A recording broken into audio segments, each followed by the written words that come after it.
Shalom à tous. Il y a un principe connu de tous, c'est que nous sommes un peuple de prêtres, Mamlechet Kohanim, et dans ce travail lié à la prêtrise, il y a trois aspects. Il y a un premier aspect qu'on appelle l'aspect de la prêtrise, à savoir un Kohen, qu'on traduit en français par un prêtre. Il y a un autre aspect, ce sont les Lévi'im, la tribu de Lévi, qui eux aussi travaillent dans la prêtrise.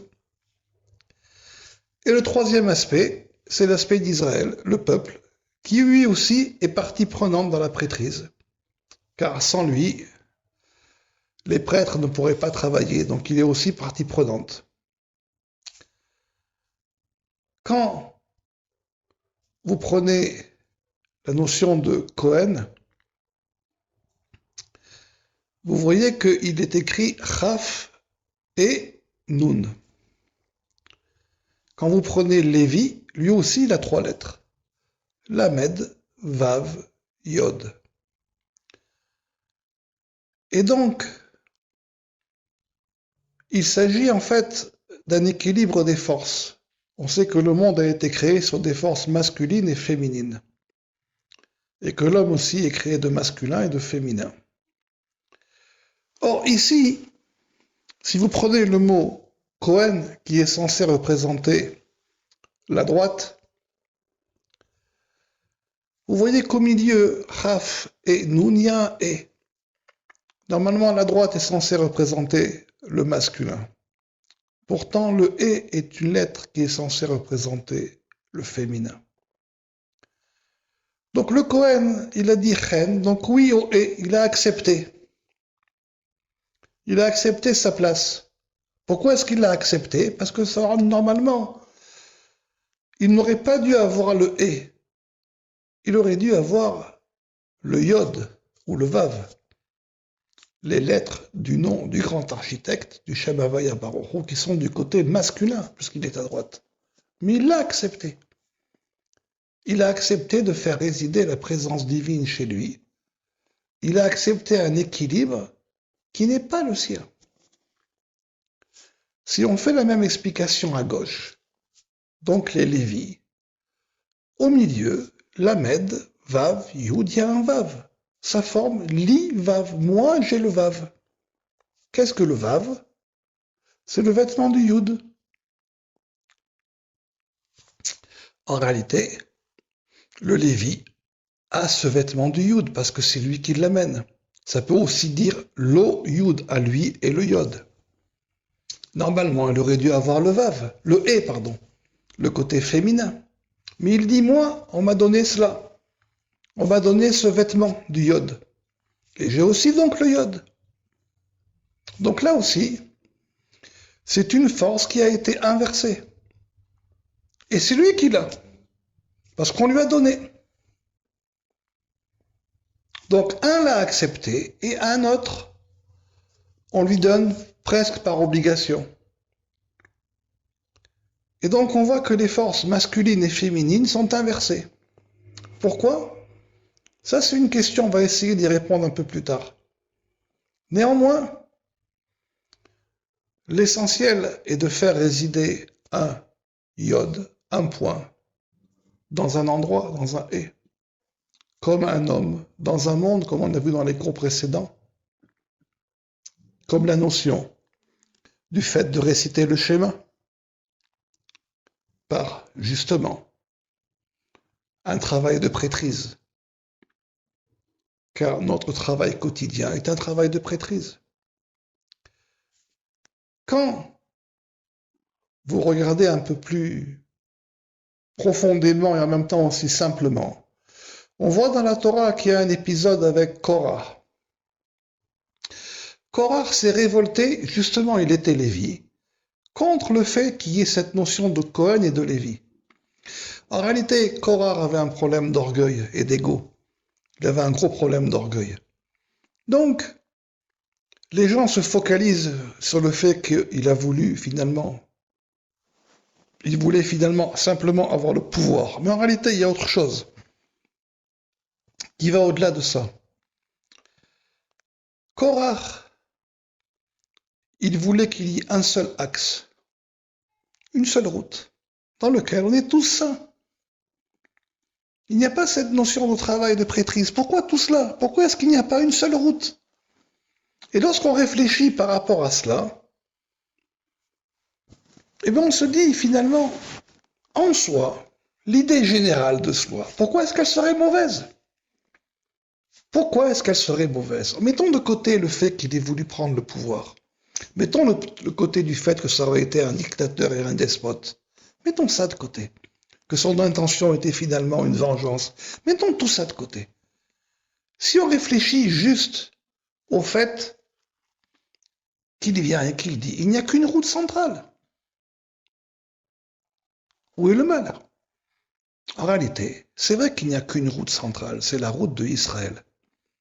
Mais cette route centrale se fonde et existe du fait qu'il y ait une droite et une gauche. Et le fait d'annuler la droite et la gauche annule la route centrale. La route centrale se nourrit d'un équilibre de droite et de gauche. Et ici, la droite et la gauche ont été inversées, justement pour qu'elles puissent s'unir. Si on va là aussi un peu plus en avant dans la Torah, on va voir que le premier homme, Adam Arishon et Chava, ils ont eu 3 enfants, Avel, Caïn et Shet. Avel et Beth Lamed, c'est le lève, le cœur du Hé.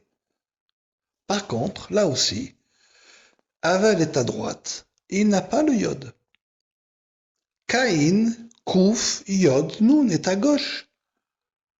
Mais c'est lui qui a le Yud. Et Caïn s'est rébellé contre Avel. Il l'a tué. Normalement, les deux doivent résider ensemble pour qu'un Yud réside dans un Hé. Et Shet, normalement, aurait dû être Shit, comme le Shit de Bereshit, les 6. Et le Yud dont il a besoin ne peut être là qu'à partir du moment où il y a une entente entre Caïn et Avel.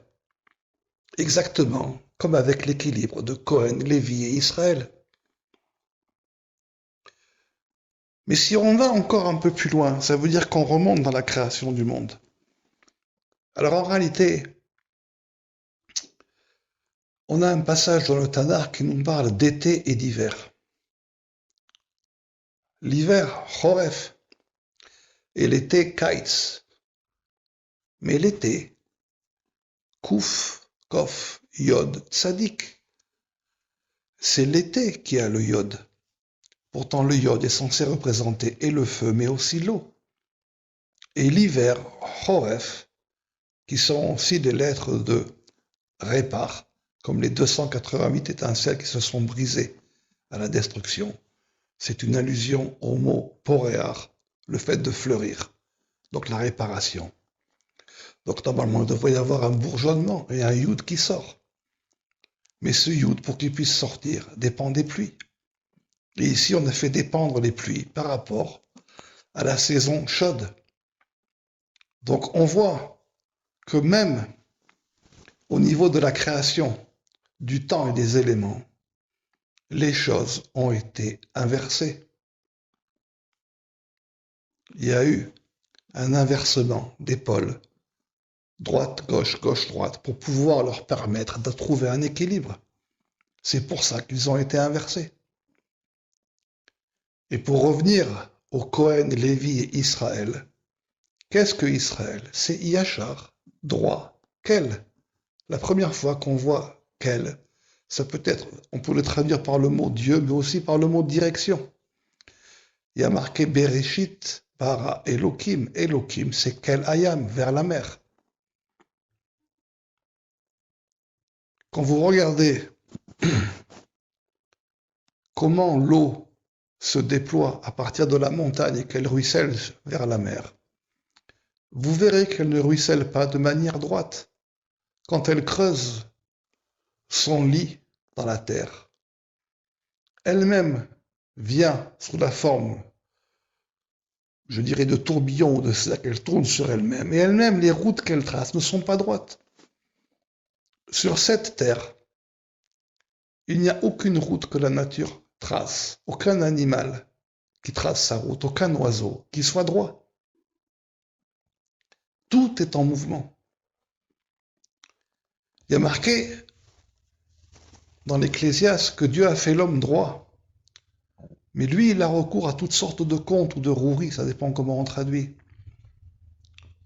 Parce que être droit, c'est accepter que les choses, justement, ont un certain mouvement. C'est ça, être droit. C'est accepter que les choses ont un certain mouvement. La première lettre de la Torah, le Bet de Bereshit, c'est un resh brisé. Il n'y a rien de droit. C'est cela que ça nous enseigne. Il y a un point au milieu, un dagesh, mais il n'est pas écrit. C'est à nous de le trouver. Et à nous d'accepter que les choses, pour qu'elles puissent s'équilibrer, elles ont besoin, premièrement, elles ont été inversées à la création. Et en plus, elles ont leur route qui n'est pas une route droite. Et c'est ça être droit. Si on accepte ça, alors normalement, on ne devrait pas avoir de déséquilibre. On ne devrait pas avoir de déséquilibre. Ce que la Torah nous enseigne avec Korah, sa révolte, mais c'est la révolte de chacun d'entre nous. Le premier enseignement qu'il y a dans les Tikkuné HaZohar qui parle du Dofek, puisque c'est un cours sur le Dofek, vous allez me dire, mais voilà le Dofek. Il nous parle de l'équilibre des éléments. L'équilibre est bien évidemment le déséquilibre, puisque la maladie naît d'un déséquilibre. Et une des choses, j'ai bien une des choses que nous enseignent ces points voyelles, selon leur position, c'est un équilibre ou un déséquilibre des éléments. Ça, c'est le premier enseignement qu'il y a dans les Tikkuné HaZohar, que vous trouverez dans Shir HaNidida.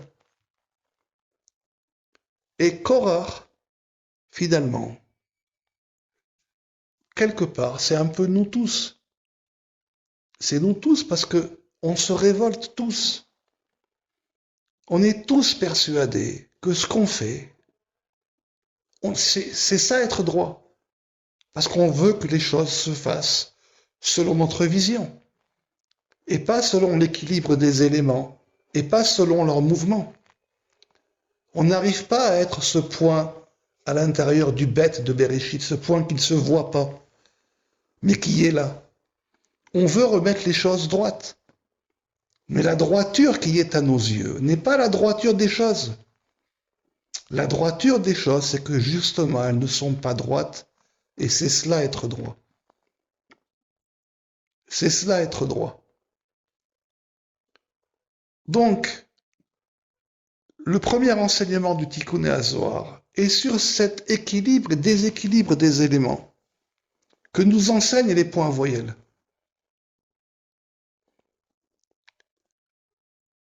Et donc, le premier enseignement, c'est de connaître les éléments, de vivre avec eux, de vivre avec leur logique, mais dans tout,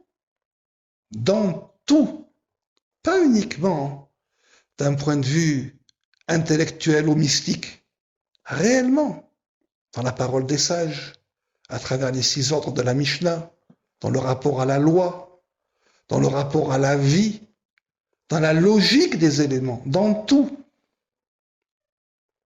Sinon, rien n'est possible. Comment percevoir une chose que l'on ne connaît pas? Comment on peut dire que quelque chose est trop salé si on ne connaît pas le goût du sel?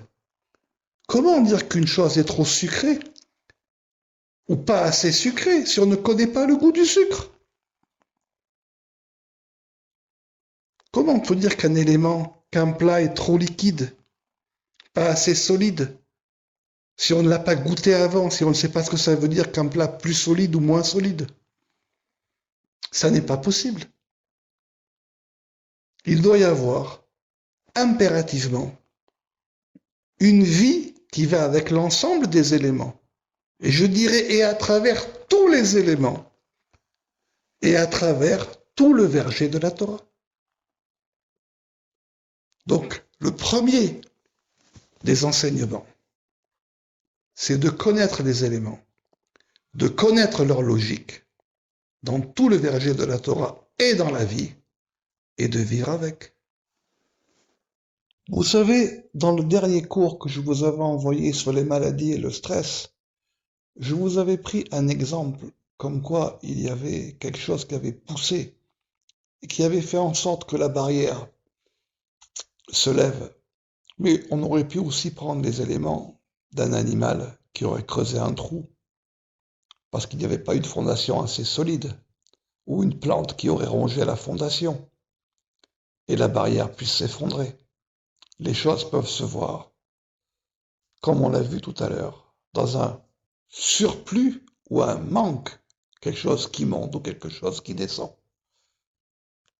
Ça relève du même principe de l'équilibre des éléments.